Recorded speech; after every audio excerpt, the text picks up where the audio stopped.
Assalamualaikum warahmatullahi wabarakatuh. Kembali lagi bersama saya Rizky Trisna. Kali ini saya akan buat video tentang mengulas sedikit salah satu usaha kecil saya yang saya akan coba berikan buat kalian lah, khususnya gitu kan. Gimana sih usaha kecil itu? Apa sih usaha kecil itu? Ceritanya gini, dulu sih sempat kita berpikir ya, kita pengen usaha tapi usaha apa gitu kan. Nah, kebetulan ada salah satu teman saya, dia itu punya usaha dari dari bidang itu aksesoris. Dari bidang aksesoris dia punya usaha.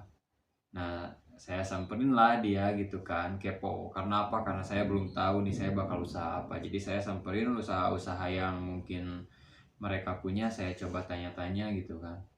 Nah, ada salah satu yang menarik di antara mereka gitu kan, ya itu usaha aksesoris itu. Jadi mulai saya usaha aksesoris itu karena awalnya lihat teman saya gitu, jadi termotivasi sama teman saya coba tanya-tanya gimana sih saya bisa usaha seperti ini gitu kan.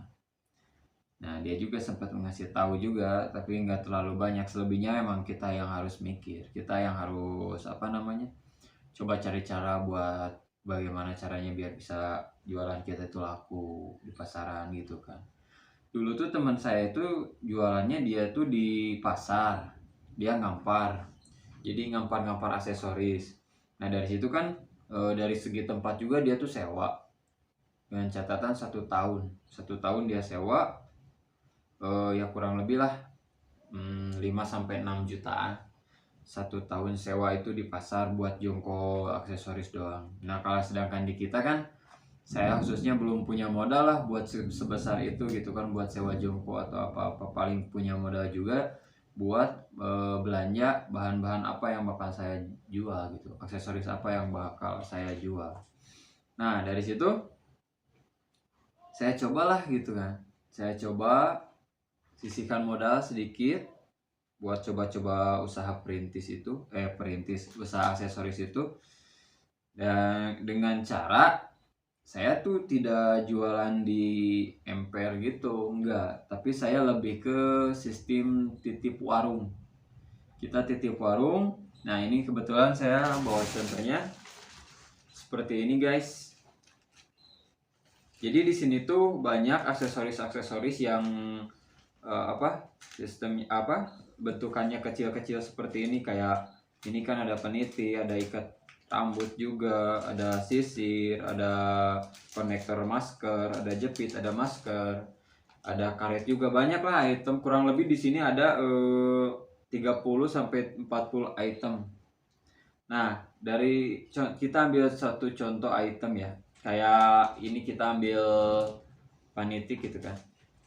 Nah, untungnya dari panitik ini guys bisa besar guys. Jadi sistem untung dari aksesoris ini tuh hampir, kalau misalkan kitanya mampu masarin gitu kan, bisa untungnya tuh bisa melebihi dari modal sebetulnya. Kalau misalkan kita memang tekun gitu kan, bisa masarinnya gitu, bisa melebihi dari modal untungnya. Contoh gini, kita kan beli panitik itu satu pak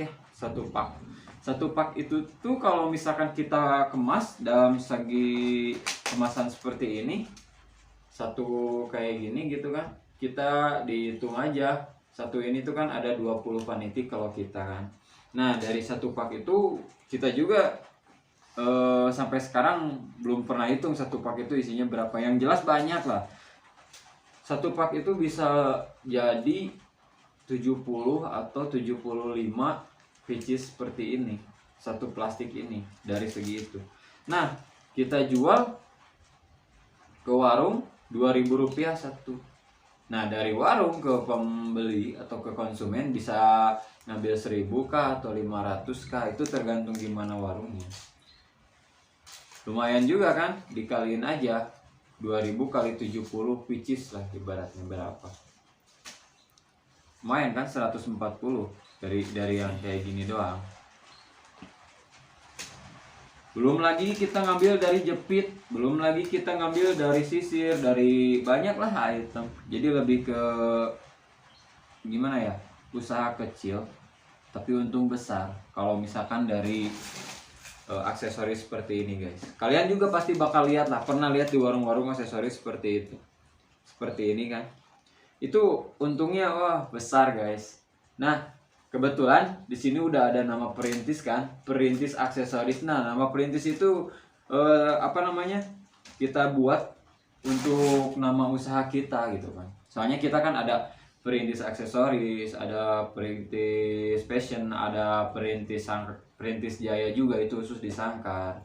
Nah termasuk sekarang kan ada perintis channel TV juga kan, itu khusus di YouTube ya guys.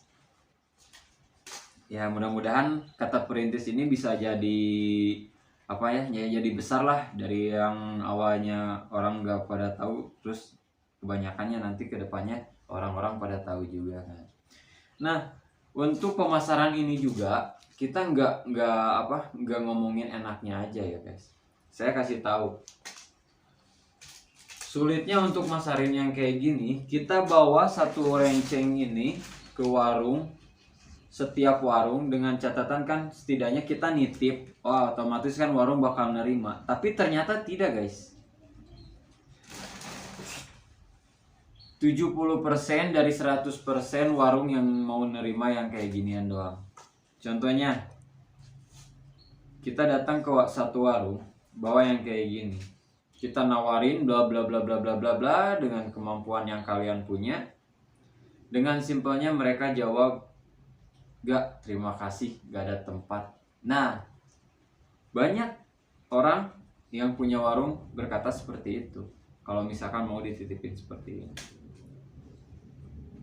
Saya pernah coba tanya alasannya kenapa sih Bu nggak mau dititipin yang kayak gini sama saya gitu kan. Dia bilang katanya banyak anak kecil yang suka cabut pas saya tidak tahu gitu kan. Tahu-tahu ya mereka ambil pas datang ke sana ya setidaknya mereka kan barang habis tapi uangnya nggak ada. Jadi takutnya seperti itu.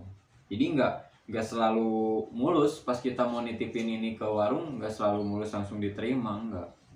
Lebih mereka kan mikirnya seperti itu gitu. Tapi ada juga loh yang ibaratnya mereka mau banget gitu kan, mau banget, ya udah sini saya ambil 2 renceng, itu ada loh guys. Jadi lebih ke apa sih namanya, lebih ke usahanya kita seperti apa gitu kan. Kadang kan orang yang awalnya tidak mau, setelah kita bicara, setelah kita menawarkan dengan cara kita yang ya sebisa kita lah, mereka tertarik, dia juga jadi mau. Ada yang seperti itu. Pokoknya banyak lah kendala-kendala atau resiko-resiko dari apa si perintis aksesoris ini gitu kan. Nggak selalu mudah.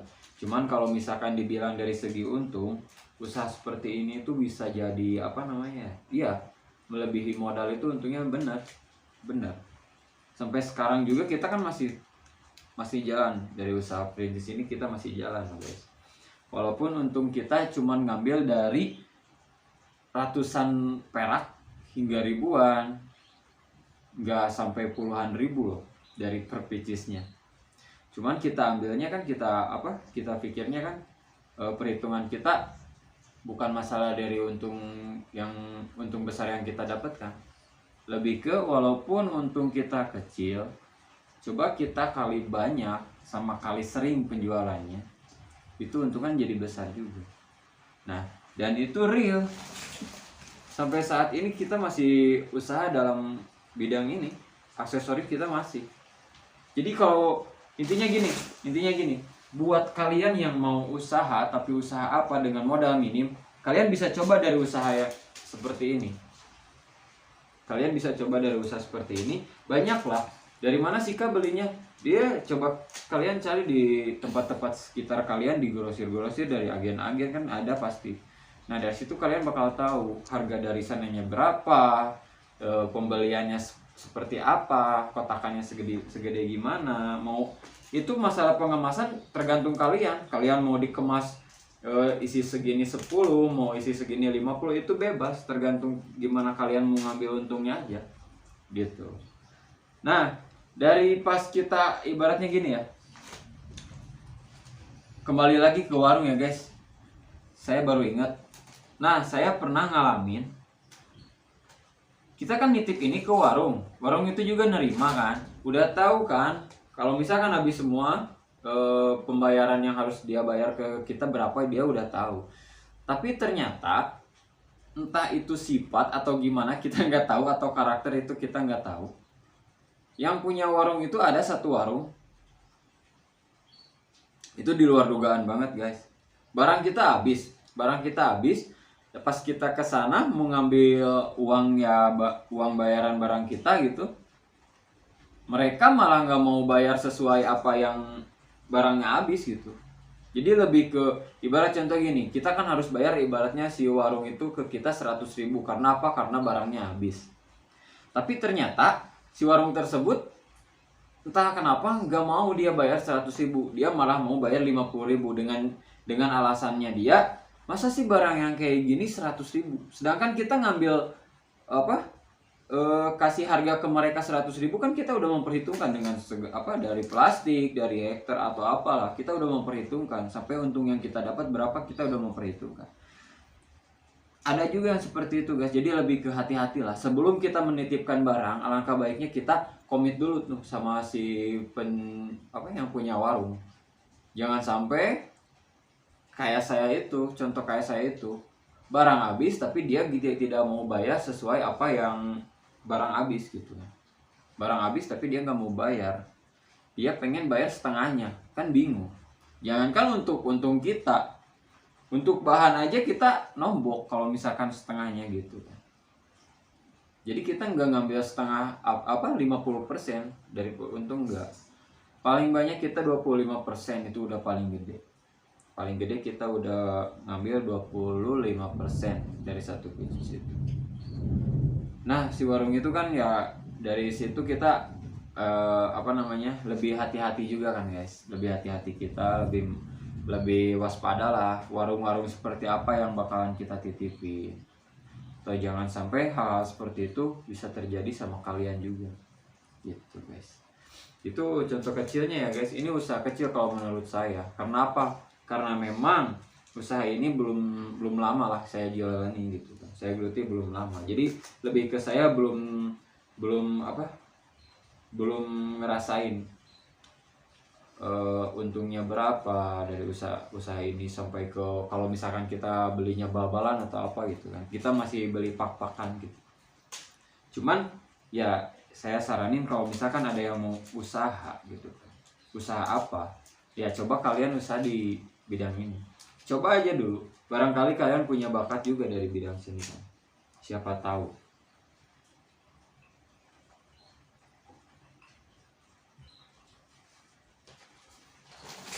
Nah, dari sini juga ya guys, kemasan-kemasan seperti ini juga kan emang kita udah niru dari yang lain juga. Kalau misalkan kalian ada ide-ide kreatif atau lebih menarik lagi daripada ini, itu bisa juga jadi tingkat pemasaran kalian itu bisa bertambah kalau misalkan memang menarik gitu. Jadi secara penempelan item ke terpal ini tuh nggak sembarang asal tempel. Kalau misalkan kalian kreatif atau gimana, kalian bisa dimodifikasi seperti apalah gitu biar menarik dilihatnya. Itu poin plus juga sih guys. Dari harga kita harus memperhitungin juga gitu kan, jangan asal-asalan lah intinya gitu. Itu dari aksesoris ya guys. Kita sekarang bahas usaha kecil gitu kan dari aksesoris. Ya mudah-mudahan kalian juga motivasi juga pengen nyobain gitu kan, terinspirasi juga sama apa yang saya sampaikan saat ini gitu kan. Kembali lagi ke tingkat kesemangatan kalian juga harus super ditingkatin lagi gitu guys. Karena apa? Kalau misalkan kalian di tengah jalan nemuin kendalanya dari diri kalian sendiri, contohnya kayak bosen, jenuh, down sama omongan orang. Nah itu otomatis bakal jadi, jangankan buat ke usaha kalian punya untung, yang ada kalian bakal bangkrut, bakal rugi gitu. Jadi kriteria-kriteria seperti itu jangan jangan dipikirin lah gitu. Lebih ke dalam artian kalau misalkan ada orang ngomong apa ya biarin, abain aja gitu. Mereka ya mereka, kita ya kita. Orang kalau misalkan ya rata-rata sih itu lebih ke manusiawi juga mungkin ya, kayak kita maju sedikit aja ada pasti rintangan dari orang-orang tertentu pasti ada. Ya kita abain aja, kita senyumin aja. Nanti juga mereka juga bakal tahu kenapa sih kita tersenyum kalau misalkan di saat dia menghina kita atau gimana. Intinya jangan ada rasa malu lah guys. Memang kalau dari segi mental usaha seperti ini banyak terkuras guys. Contoh dari segi tingkat kemaluan kita kan, kayak kurang pede, kita minder mau jualan bawa-bawa kayak gini. Ya lebih baik kalau seperti itu janganlah. Kita jangan pengen usaha gitu. Namanya usaha itu kan harus siap segala situasi gitu guys. Jangankan cuman sekedar ngandelin ego kita karena malu gitu kan. Orang lain bertindak negatif aja sama kita harus berani lawan. Kita harus berani lawan, kita jangan diam aja. Walaupun emang diam itu lebih baik, diam itu emas. Tapi tidak kalau untuk usaha, kalau kita diam, ya kita nggak akan maju. Kita nggak akan maju. Gitu aja. Ya guys, mungkin kalian kurang paham juga sih sama penjelasan saya. Pokoknya mah gitu guys. Terima kasih sebelumnya kalian udah nonton video saya sebelumnya juga kan. Ya mudah-mudahan kalian bisa bisa ambil sisi positifnya dari video-video saya juga. Yang udah subscribe juga terima kasih, yang udah share juga terima kasih, yang udah like terima kasih, yang udah komen-komen positif juga terima kasih. Pokoknya doa terbaik buat kalian ya. Terima kasih, sekian video dari saya. Semoga bermanfaat. Assalamualaikum warahmatullahi wabarakatuh.